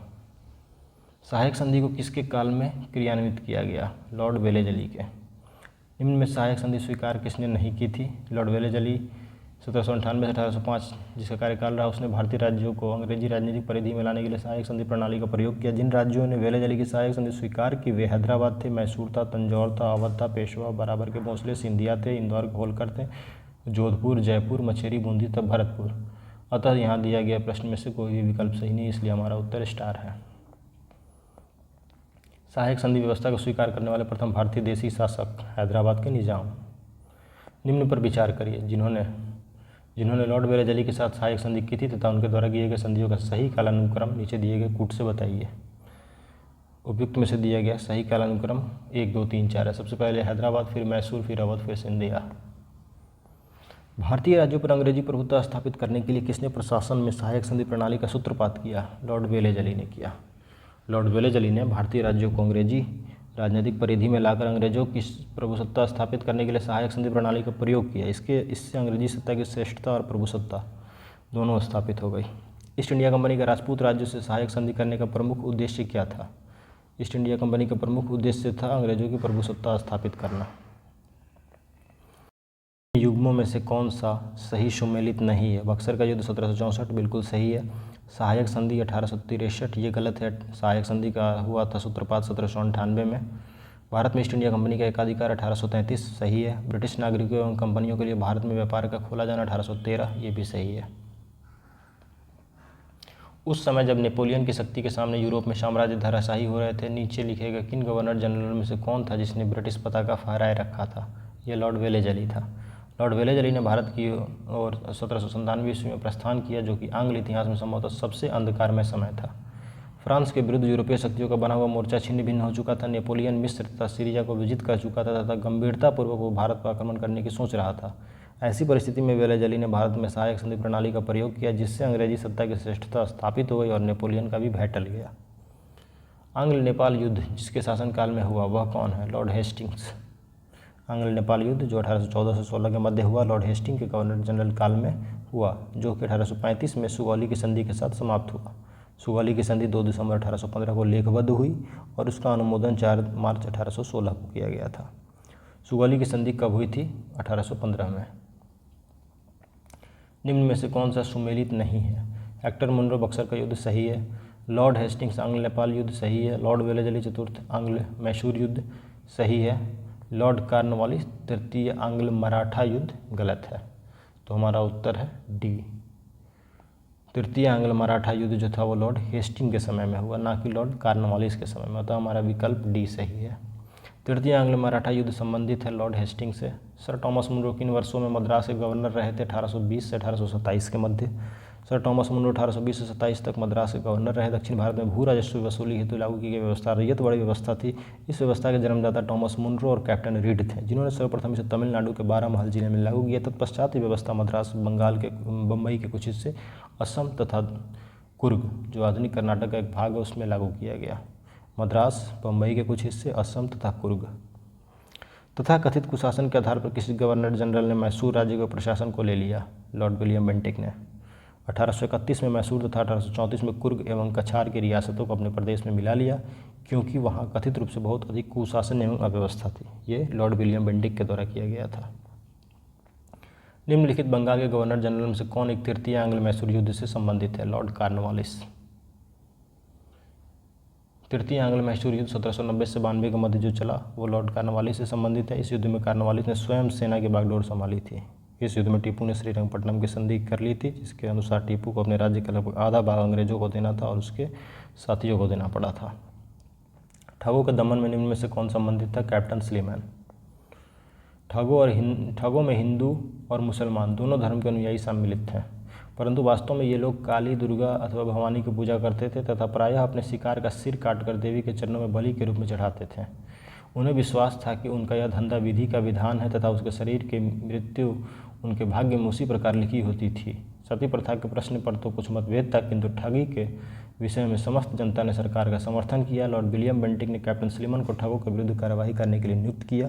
उसने लगभग 1500 ठगों को बंदी बनाया। अनेक ठगों को फांसी दिया गया, शेष को आजीवित निर्वासित किया गया।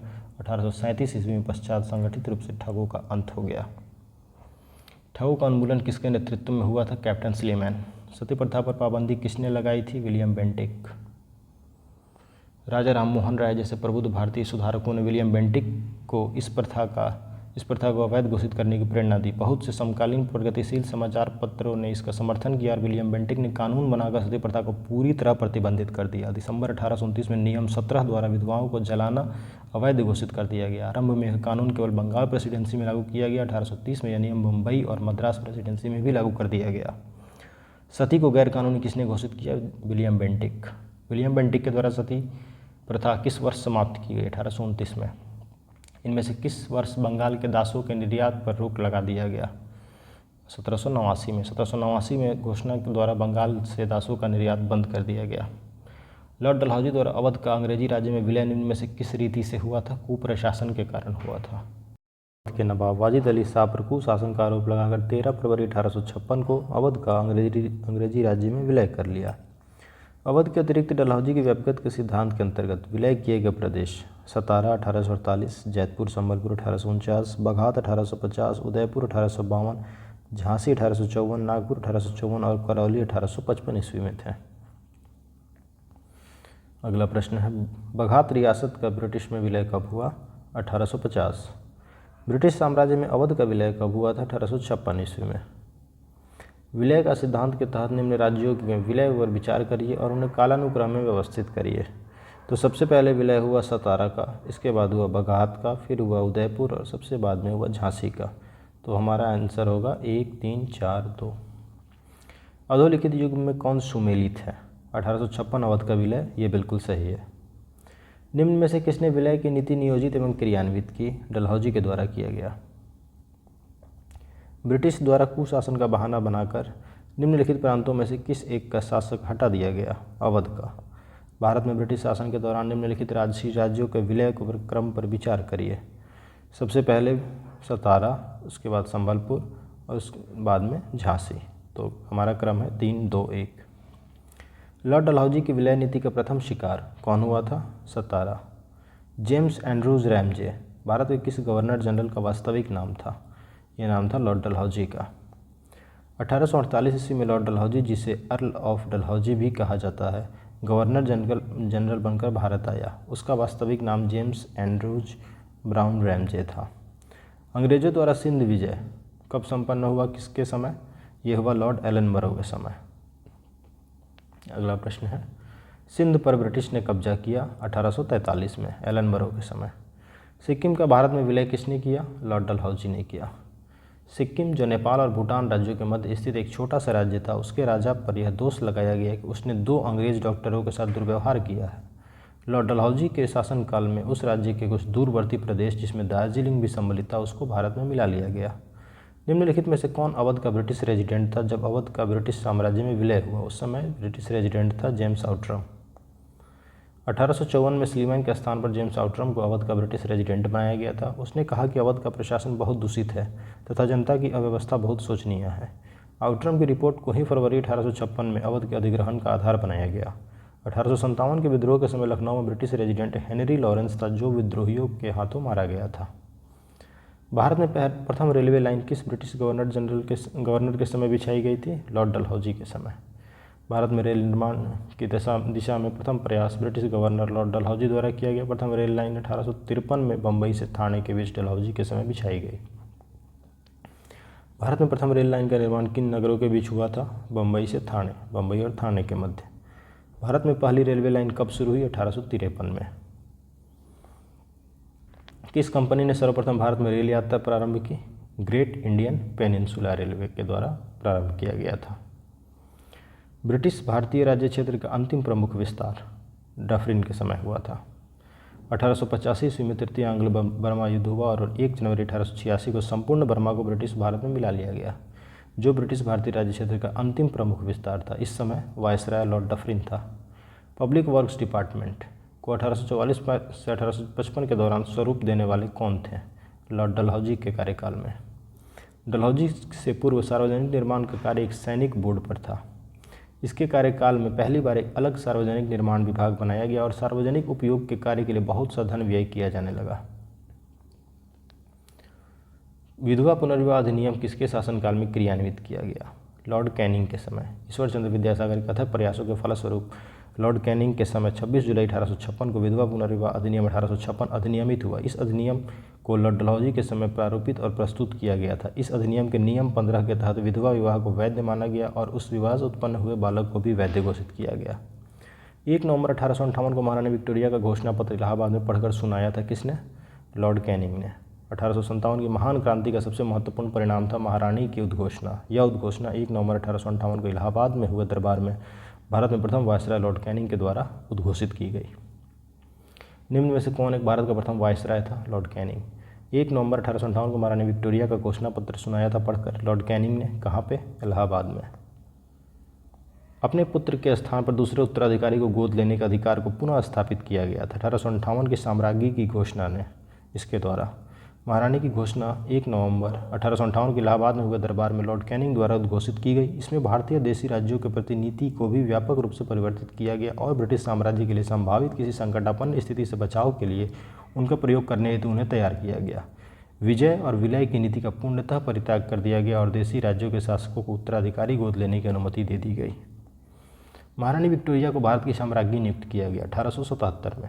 राष्ट्रीय उपाधि अधिनियम रॉयल टाइटल्स एक्ट ब्रिटिश संसद द्वारा 1876 में पारित किया गया। इस अधिनियम के तहत महारानी विक्टोरिया को 1 जनवरी 1877 को दिल्ली दरबार में भारत की साम्राज्ञी घोषित किया गया। इस प्रकार सम्राट एडवर्ड VII को वर्ष 1903 में तथा जॉर्ज पंचम को वर्ष 1911 में भारत का सम्राट घोषित किया गया। निम्नलिखित में से किस गवर्नर जनरल ने भारत में दास प्रथा को समाप्त किया था? लॉर्ड एलन बरो ने। 1843 के एक्ट 5 के द्वारा भारत में तत्कालीन गवर्नर जनरल लॉर्ड एलन बरो ने दास प्रथा का उन्मूलन किया। इसका कार्यकाल 1842 से 44 ईस्वी तक था। निम्न युगों में कौन सा एक सुमेलित है? तो लॉर्ड कॉर्नवालिस ने अस्थायी बंदोबस्त को शुरू किया था, ये बिल्कुल सही है। लॉर्ड कॉर्नवालिस ने 1793 ईस्वी में स्थायी बंदोबस्त प्रणाली शुरू की, जबकि चतुराईपूर्ण निष्क्रियता कुशल आक्रमण्यता की नीति जॉन लॉरेंस की सहायक संधि लॉर्ड वेलेजली से तथा व्यक्तिगत का सिद्धांत लॉर्ड डलहौजी से संबंधित है। भारतीय राष्ट्रीय कांग्रेस की स्थापना एओ ह्यूम लॉर्ड डफरिन के कार्यकाल 1884 और 88 के बीच का कार्यकाल जो था, उसी बीच में 1885 में एओ ह्यूम द्वारा कांग्रेस की स्थापना की गई। निम्न में से किसका सुमेल नहीं है? लॉर्ड कैनिंग उच्चतम निष्क्रियता। लॉर्ड कैनिंग उच्चतम निष्क्रियता ये बिल्कुल गलत है। लॉर्ड कॉर्नवालिस अस्थायी बंदोबस्त सही है। लॉर्ड वेलेजली सहायक संधि सही है। लॉर्ड डलहौजी व्यक्तिगत का सिद्धांत सही है। अस्थायी बंदोबस्त किसके शासनकाल में प्रारंभ किया गया था? Lord Cornwallis 1793। निम्न में से कौन सा सुमेलित नहीं है? लॉर्ड हेस्टिंग्स द्वितीय आंग्ल मराठा युद्ध। ये गलत है क्योंकि ये वेलेजली के कार्यकाल में हुआ था द्वितीय आंग्ल मराठा युद्ध। लॉर्ड हेस्टिंग के कार्यकाल में तृतीय तथा अंतिम आंग्ल मराठा युद्ध हुआ था। तृतीय आंग्ल मराठा युद्ध में मराठों के पराजय के पश्चात लॉर्ड हेस्टिंग ने पेशवा की गद्दी 1818 ईस्वी में समाप्त कर दी तथा पश्चिमी भारत में स्थित पेशवा का समस्त प्रदेश बम्बई प्रेसिडेंसी में सम्मिलित कर लिया गया। इसके अतिरिक्त कंपनी ने बुंदेलखंड, मालवा तथा शेष भारत जिस पर पेशवा का प्रभुत्व था उस पर राजनीतिक अधिकार कर लिया। अन्य 3 युग जो है वो सुमेलित हैं। लॉर्ड कॉर्नवालिस अस्थायी बंदोबस्त बिल्कुल सही है। लॉर्ड वेलेजली सहायक संधि बिल्कुल सही है। लॉर्ड विलियम बेंटिक 1829 का 17वां रेगुलेशन बिल्कुल सही है, जिसके तहत सती प्रथा का अंत हुआ। पेशवाई को कब समाप्त किया गया? पेशवाई समाप्त हुआ 1818 में, 1818। निम्न में से किसने राजपूताना की देशी रियासतों के साथ वर्ष 1817-18 के अधीनस्थ संधि की बातचीत की थी? चार्ल्स मैटकॉफ ने। राजपूताना के रियासतों के साथ वर्ष 1817-18 के अधीनस्थ संधि की वार्ता चार्ल्स मैटकॉफ ने की थी। लॉर्ड हेस्टिंग ने राजपूताना पर ब्रिटिश सर्वोच्चता तथा मराठों और पिंडारियों के प्रति राजपूताने की तटस्थता सुनिश्चित करने के लिए दिल्ली के तत्कालीन रेजिडेंट चार्ल्स मैटकॉफ को वार्ताकार बनाया था। निम्न में से कौन सा सुमेलित नहीं है? सर जॉन शोर आंग्ल नेपाल युद्ध। ये गलत है। आंग्ल नेपाल युद्ध लॉर्ड हेस्टिंग के कार्यकाल में हुआ था। बाकी सभी सही हैं। लॉर्ड कॉर्नवालिस अस्थायी बंदोबस्त से जुड़े हुए हैं। लॉर्ड वेलेजली सहायक संधि प्रणाली और लॉर्ड हेस्टिंग तृतीय आंग्ल मराठा युद्ध के समय थे। 1814 ईस्वी में पहला युद्ध लड़ा गया लेकिन कोई विशेष सफलता नहीं मिली। आंग्ल नेपाल युद्ध। 1815 में दूसरा युद्ध लड़ा गया। कुमाऊं में अल्मेडा को जीत लिया तथा मेजर जनरल ऑक्टरलोनी ने वीर गोरखा सरदार अमर सिंह थापा को मलाव का किला समर्पित करने के लिए विवश किया। ब्रिटिश सेना राजधानी काठमांडू से 30 मील की दूरी पर पहुंच गई। 2 दिसंबर 1815 को सुवली की संधि लेखबद्ध हुई और 4 मार्च 1816 को अनुमोदित किया गया।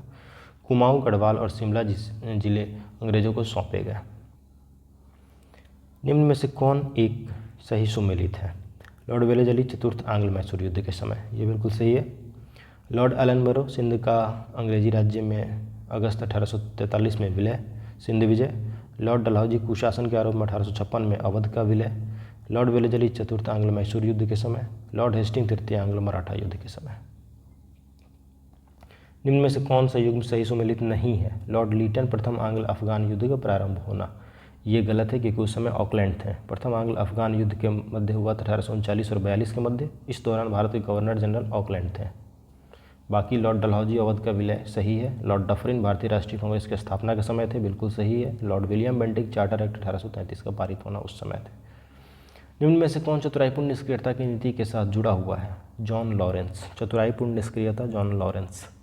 चतुराईपूर्ण निष्क्रियता या फिर कुशल आक्रमण्यता की नीति आंग्ल अफगान संबंधों के संदर्भ में लॉर्ड एलन बरो के काल में प्रारंभ होकर लॉर्ड नॉर्थब्रुक के काल तक चलती रही। इस नीति को प्रायः जॉन लॉरेंस के नाम से विशेष रूप से संबंधित किया जाता है क्योंकि उसके वायसराय काल में इस नीति का अनुसरण करने का स्पष्ट अवसर मिला और इस नीति की रूपरेखा स्पष्ट रूप से निश्चित की गई।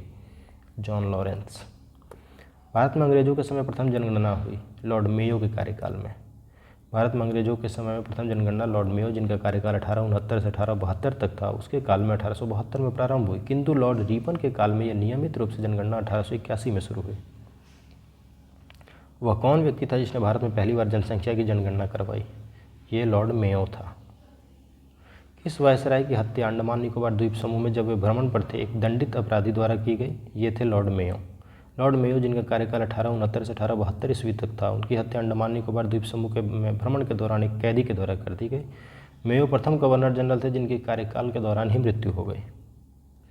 किस वायसराय की हत्या उसके कार्यकाल में हुई? Lord Mayo. अफगानिस्तान के प्रति एक जोश भरी अग्र फॉरवर्ड नीति का अनुसरण करने वाला गवर्नर जनरल कौन था? Lord Lytton. 1876 में लीटन के वायसराय बनकर आने पर अफगानिस्तान के प्रति अपनाई गई नीति में परिवर्तन आया। कुशल अकर्मण्यता की नीति के स्थान पर अग्रगामी नीति अपनाया गया। अफगानिस्तान के प्रति आक्रामक नीति किस वायसराय ने अपनाई थी? लॉर्ड लीटन ने। कौन भारत का वायसराय सबसे दीर्घकाल तक रहा? Lord Curzon. लॉर्ड कर्जन का कार्यकाल 1899 से 1905 लगभग 7 वर्षों तक का रहा। लॉर्ड डफरिन का 1884 से 88 4 वर्षों का। लॉर्ड हार्डिंग का 1910 से 1916 लगभग 6 वर्षों का। लॉर्ड मेयो का 1869 से 1872 लगभग 3 वर्षों का। भारत में स्थानीय स्वायत्त शासी संस्थाएं 1882 ईस्वी तक सशक्त की गई थी लॉर्ड रिपन के द्वारा। 1880 में इंग्लैंड में ग्लैडस्टन के नेतृत्व में उदारवादी दल सत्ता में आया।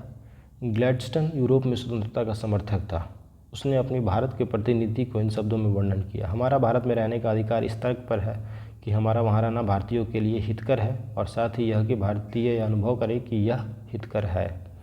इस दौरान रिपन को वायसराय पद के लिए चुना गया। संभवतः रिपन के कार्यकाल का सबसे महत्वपूर्ण कार्य स्थानीय स्वशासन पर सरकारी प्रस्ताव था। रिपन देश की नगरपालिकाओं को विकसित करना चाहता था। उसके अनुसार इन्हीं से देश की राजनीतिक शिक्षा आरंभ होती है। इस प्रस्ताव के तहत ग्रामीण प्रदेशों में स्थानीय बोर्डों की स्थापना की गई। प्रत्येक जिले में जिला उपविभाग, तालुका अथवा तहसील बोर्ड बनाने की आज्ञा हुई। नगरों में नगरपालिकाएं स्थापित की गईं। इन स्थानीय संस्थाओं को निश्चित कार्य तथा आय के साधन दिए गए। भारत में स्थानीय स्वशासन का जनक या स्थानीय स्वायत्त शासन को किसने प्रोत्साहित किया? लॉर्ड रिपन ने। इल्बर्ट बील विवाद, ये किससे संबंधित था? इल्बर्ट बील विवाद यूरोप के लोगों के मामलों की सुनवाई करने के लिए भारतीय न्यायाधीशों पर लगाई गई अयोग्यताओं को हटाया जाना। सर पीसी इल्बर्ट वायसराय की परिषद के विधि सदस्य थे। इन्होंने 2 फरवरी 1883 को विधान परिषद में एक विधेयक प्रस्तुत किया जिसे इल्बर्ट बिल की संज्ञा दी जाती है। इस विधेयक का उद्देश्य था कि जाति भेद पर आधारित सभी न्यायिक अयोग्यताएं तुरंत समाप्त कर दी जाएं और भारतीय तथा यूरोपीय न्यायाधीशों की शक्तियां समान कर दी जाएं। यूरोपीय लोगों ने इसे अपने विशेषाधिकारों पर कुठाराघात माना। इल्बर्ट बिल को लेकर हुए विवाद के कारण 1884 में लॉर्ड रिपन ने अपना कार्यकाल पूरा होने से पूर्व ही त्यागपत्र दे दिया। किसकी पदावधि में महिलाओं तथा बच्चों की कार्यावधि के घंटों की सीमित करने तथा स्थानीय शासन को आवश्यक नियम बनाने के लिए प्राधिकृत करने के लिए प्रथम फैक्ट्री अधिनियम का अभिग्रहण किया गया है? ये लॉर्ड रिपन के कार्यकाल में हुआ। लॉर्ड रिपन को ब्रिटिश भारत के वायसरायों में सबसे अधिक उदारवादी माना जाता है। उन्होंने 100 या उससे अधिक कार्यरत मजदूरों वाली फैक्ट्रियों में काम करने वाली महिलाओं तथा बच्चों के संबंध में कुछ उदारवादी नियम बनाए जिन्हें प्रथम फैक्ट्री अधिनियम 1881 के नाम से जाना जाता है। इस अधिनियम के तहत 7 वर्ष से कम उम्र के बच्चों को फैक्ट्रियों में काम करने पर रोक एवं 7 से 12 वर्ष के बच्चों की कार्यावधि प्रतिदिन 9 घंटे तथा महीने में 4 दिन की छुट्टी का प्रावधान किया गया। निम्न कथनों में विचार करिए, कौन सा कथन सत्य है? फैक्ट्री एक्ट 1881 औद्योगिक कामगारों की मजदूरी नियत करने के लिए और कामगारों को मजदूर संघ बनाने देने की दृष्टि से पारित किया गया था। ये सही नहीं है। एनएम लोखंडे ब्रिटिश भारत में मजदूर आंदोलन संगठित करने में अग्रगामी थे। दूसरा कथन बिल्कुल सही है, तो हमारा उत्तर हो जाएगा केवल 2। आइए डिस्क्रिप्शन देख लेते हैं। प्रथम कारखाना अधिनियम 1881 में पारित किया गया था, परंतु यह अधिनियम अपर्याप्त मापदंड जैसा साबित हुआ। इसमें केवल ऐसे मजदूर जो बच्चे थे उन्हीं की सुरक्षा से संबंधित प्रावधान बनाया गया था। इस अधिनियम में महिला मजदूरों से संबंधित कोई प्रावधान नहीं बनाया गया था। इस अधिनियम से मजदूर सामान्यतः निराश थे। एनएम लोखंडे भारत में मजदूर आंदोलन संगठित करने में अग्रगामी थे। 19वीं शताब्दी में वे न केवल हथकरघा एवं कपड़े के मिलों के मजदूरों की दयनीय स्थिति सुधार करने के लिए याद किए जाते हैं, बल्कि जाति एवं संप्रदाय जैसे मुद्दों पर भी उन्होंने साहसिक पहल की। अतः कथन 2 सत्य है। निम्न में से किसे भारत में स्थानीय स्वायत्त शासन का जनक माना जाता है? Lord Ripon. लॉर्ड रिपन के कार्यकाल में प्रस्तुत स्थानीय स्वायत्त स्वशासन प्रस्ताव 1882 ईस्वी में भारत में आधुनिक स्थानीय स्वशासन का प्रारंभ माना जाता है। लॉर्ड रिपन को स्थानीय स्वशासन का पिता कहा जाता है। इन्होंने प्रांतीय सरकारों को आज्ञा दी थी कि वे प्रांतीय तथा स्थानिक नागरिक वित्तीय साधनों का एक सर्वेक्षण करें, जिससे यह निश्चित किया जा सके कि किन किन मदों का आम व्यय स्थानीय प्रशासन के सुपुर्द किया जा सकता है। निम्न में से कौन सा सही सुमेलित नहीं है? स्थानीय स्वशासन लॉर्ड लीटन, ये सही नहीं है। स्थानीय स्वशासन लॉर्ड रिपन, ये बिल्कुल सही होगा। बाकी सहायक संधि लॉर्ड वेलेजली सही है। राज्य अपहरण नीति लॉर्ड डलहौजी सही है। स्थायी बंदोबस्त लॉर्ड कॉर्नवालिस के द्वारा शुरू किया गया, ये भी सही है। तो कौन सा सुमेलित नहीं है? स्थानीय स्वशासन लॉर्ड लीटन, यहाँ लीटन ना होगा, लॉर्ड रिपन होगा। सूची 1-2 का मिलान करें और सही उत्तर चुनें। क्लाइव, बंगाल में दोहरा शासन, क्लाइव ने शुरू किया था दोहरा शासन। और बेंटिक, अंग्रेजी शिक्षा। चार्ल्स मेडकॉफ, प्रेस पर से प्रतिबंध हटाना, प्रेस का मुक्तिदाता कहा जाता था। और लॉर्ड कर्जन, बंगाल विभाजन। तो रॉबर्ट क्लाइव, बंगाल में दोहरा शासन। विलियम बेंटिक, अंग्रेजी शिक्षा। चार्ल्स मेडकॉफ, प्रेस पर से प्रतिबंध हटाना। और लॉर्ड कर्जन, बंगाल विभाजन से जुड़ा हुआ। क्लाइव ने 1765 ईस्वी में बंगाल में द्वैत शासन प्रणाली लागू की। बेंटिक के कार्यकाल में ही मैकाले द्वारा आधुनिक शिक्षा की नींव रखी गई। अपने प्रस्ताव में मैकाले की योजना यह थी कि एक ऐसा वर्ग बनाया जाए जो रंग तथा रक्त से तो भारतीय हों परंतु प्रवृत्ति, नैतिकता तथा बुद्धि से अंग्रेज हों। मैकाले का विचार 7 मार्च 1835 को एक प्रस्ताव द्वारा अनुमोदित कर दिया गया, जिसमें यह निश्चय हुआ कि उच्च स्तरीय प्रशासन की भाषा अंग्रेजी होगी। चार्ल्स मेडकॉफ ने प्रेस पर से प्रतिबंध हटाया, इसीलिए उसे समाचार पत्रों का मुक्तिदाता कहा जाता है। कर्जन के कार्यकाल में 1905 में बंगाल का विभाजन हुआ था।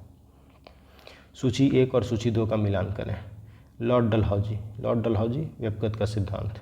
लॉर्ड विलियम बेंटिक, सती प्रथा का उन्मूलन, सती प्रथा निषेध। लॉर्ड रिपन, स्वायत्त शासन, स्थानीय शासन का जनक। लॉर्ड कर्जन, बंगाल का विभाजन। व्यक्तिगत का सिद्धांत डलहौजी से जुड़ा है। इस सिद्धांत के द्वारा कुछ महत्वपूर्ण रियासतें जैसे कि सतारा, जयपुर, संबलपुर, बघात, उदयपुर, झांसी एवं नागपुर का विलय किया गया। विलियम बेंटिक ने 1829 में 17वें नियम के तहत सती प्रथा का अंत किया। लॉर्ड रिपन के कार्यकाल का सबसे महत्वपूर्ण कार्य स्थानीय स्वशासन पर सरकारी प्रस्ताव था। और बंगाल का विभाजन 1905 में कर्जन ने किया था। निम्न में से कौन सी जोड़ी गवर्नर जनरल और घटना सही सुमेलित है? लॉर्ड एलन मरो के समय सिंध का विलय, ये बिल्कुल सही। 1843 में सिंध का विलय हुआ लॉर्ड एलन मरो के समय। भारतीय पुरातत्व सर्वेक्षण की स्थापना किसके काल में हुई थी? लॉर्ड कर्जन के काल में। भारत में पुरातत्व सर्वेक्षण संबंधी प्रयास 1784 में कलकत्ता में विलियम जोन्स द्वारा एशियाटिक सोसाइटी की स्थापना के साथ प्रारंभ हुआ। 1861 में लॉर्ड कैनिंग द्वारा अलेक्जेंडर कनिंघम को प्रथम पुरातात्विक सर्वेक्षक नियुक्त किया गया तथा 1871 में पुरातात्विक सर्वेक्षण के लिए सरकार ने एक अलग विभाग बना दिया। लॉर्ड कर्जन ने उनका कार्यकाल 1899 से 1905 था। उसके दौरान वर्ष 1901 में भारतीय पुरातत्व सर्वेक्षण को एकीकृत एवं केंद्रीकृत स्वरूप देते हुए जॉन मार्शल को इसका नया महानिदेशक नियुक्त किया। भारतीय पुरातत्व सर्वेक्षण की स्थापना हुई थी लॉर्ड कर्जन के कार्यकाल में। अगला प्रश्न है, निम्न में से किसने पुरातत्व सर्वेक्षण विभाग की स्थापना की थी? पुरातत्व सर्वेक्षण विभाग बनाया गया 1871 में। उस समय governor general Earl of Mayo थे तथा Duke of Argyll secretary of state थे। अर्गिल के सुझाव पर ही पुरातत्व विभाग का बनाया गया। दिए गए विकल्पों में मेयो या अर्गिल किसी का नाम न होने के कारण छत्तीसगढ़ लोक सेवा ने इस प्रश्न को निरस्त कर दिया था। प्राचीन स्मारक संरक्षण एक्ट किस गवर्नर जनरल के कार्यकाल में पारित हुआ था? लॉर्ड कर्जन के कार्यकाल में। प्राचीन स्मारक संरक्षण अधिनियम 1904 के द्वारा लॉर्ड कर्जन ने भारत में पहली बार ऐतिहासिक इमारतों की सुरक्षा एवं मरम्मत की ओर ध्यान देते हुए 50,000 पाउंड की धनराशि का आवंटन किया था। भारत में कर्जन के प्रशासन की तुलना औरंगजेब से गोपाल कृष्ण गोखले ने की थी, GK Gokhale. Imperial cadet corps की स्थापना किसने की थी? लॉर्ड कर्जन ने। लॉर्ड कर्जन ने वर्ष 1901 में इंपीरियल कैडेट कॉर्प्स की स्थापना की। इसका उद्देश्य देशीय नरेशों के राजकुमारों एवं सामंतों के पुत्रों को सैनिक शिक्षा का प्रबंध करना था। भारत में ब्रिटिश साम्राज्य के दौरान निम्नलिखित वायसराय पर विचार करिए। उपयुक्त की पदावधियों का सही कालानुक्रम क्या है, ये बताइए। लॉर्ड कर्जन है, हार्डिंग है, चेम्सफोर्ड है और लॉर्ड इरविन है। तो आइए देखते हैं इनका कार्यकाल। लॉर्ड कर्जन 1899 से 1905 तक, लॉर्ड हार्डिंग 1910 से 1916 तक, लॉर्ड चेम्सफोर्ड 1916 से 1921 तक, लॉर्ड इरविन 1926 से 1931 तक। असैनिक प्रशासन 1905 के संदर्भ में कौन सा कथन सही है?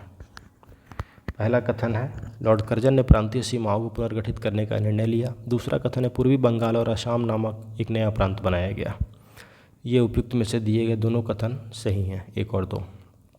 वर्ष 1905 में गवर्नर जनरल लॉर्ड कर्जन ने प्रांतीय सीमाओं को पुनर्गठित करने का निर्णय लिया। इसने बंगाल को 2 भागों में बांटकर पूर्वी बंगाल और आसाम नामक एक नया प्रांत बनाया तथा बंगाल के पश्चिमी भाग में बंगाल, बिहार, उड़ीसा, छोटा नागपुर को शामिल किया। इसके अतिरिक्त उसने मद्रास और मध्य प्रांत की सीमाओं में भी बदलाव किया था। फूट डालो और राज्य करो, इसकी रणनीति अपनाई थी किसने? लॉर्ड कर्जन ने भी और लॉर्ड मिंटो ने भी, ए और बी दोनों। फूट डालो और राज्य करो की रणनीति लॉर्ड कर्जन एवं लॉर्ड मिंटो द्वारा दोनों के द्वारा अपनाई गई थी। इस नीति के तहत मिंटो ने पृथक निर्वाचन प्रणाली को प्रोत्साहित किया था। लॉर्ड कर्जन के शासनकाल में ब्रिटिश सरकार ने स्पष्ट रूप से मुस्लिम समर्थक और हिंदू विरोधी नीति अपनाई। इस नीति के ही प्रतीक के रूप में वर्ष 1905 में बंगाल का विभाजन किया गया। बंग भंग का उद्देश्य प्रशासन की सुविधा उत्पन्न करना नहीं था जैसा दावा किया गया था, बल्कि इसके दो स्पष्ट उद्देश्य थे। एक, हिंदू मुस्लिम को लड़ाया जाए और दूसरे, नव जागृत बंगाल को चोट पहुँचाना था।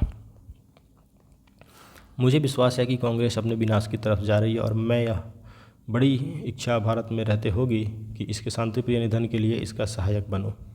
यह कथन किसका है? यह है लॉर्ड कर्जन का। अंग्रेजी शासक समझते थे कि नरमपंथियों के नेतृत्व में कांग्रेस काफ़ी कमज़ोर है, जनता में इसकी पैठ नहीं है, अतः इसे खत्म किया जा सकता है। इस नीति के सबसे बड़े प्रवक्ता थे लॉर्ड कर्जन। वर्ष 1900 में कर्जन ने ब्रिटिश सेक्रेटरी ऑफ स्टेट को लिखा, मुझे विश्वास है कि कांग्रेस अपने विनाश की तरफ जा रही है और मेरी यह बड़ी इच्छा भारत में रहते होगी कि इसके शांतिप्रिय निधन के लिए इसका सहायक बनूं।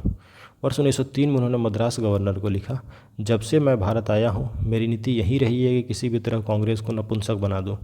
कर्जन ने कांग्रेस अध्यक्ष के नेतृत्व में प्रतिनिधिमंडल से मिलने से इनकार कर दिया था। इनमें से किस गवर्नर जनरल ने सबसे पहले पृथक निर्वाचन मंडल की व्यवस्था मुसलमानों को जीतने और उन्हें कांग्रेस के विरुद्ध करने के लिए इस्तेमाल की थी? लॉर्ड मिंटो ने।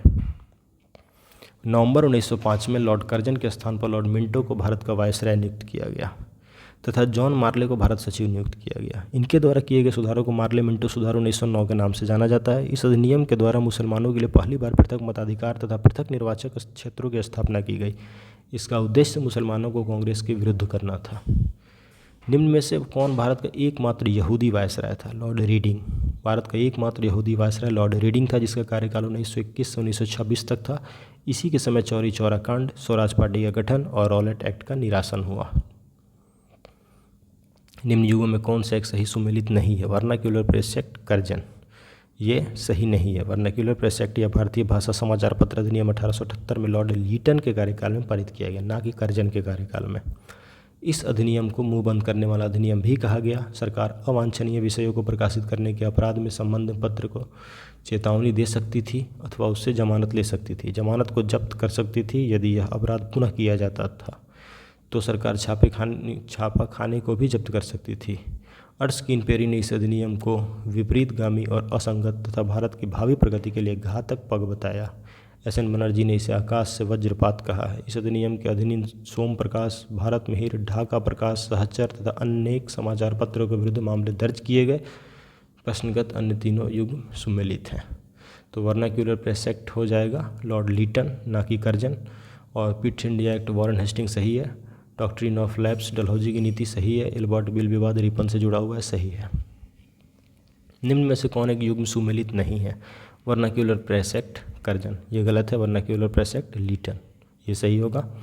ब्रिटिश भारत की राजधानी का कलकत्ता से दिल्ली स्थानांतरण किसके कार्यकाल में क्रियान्वित हुआ? लॉर्ड हार्डिंग के कार्यकाल में ये दिल्ली स्थानांतरण हुआ, राजधानी का कलकत्ता से दिल्ली।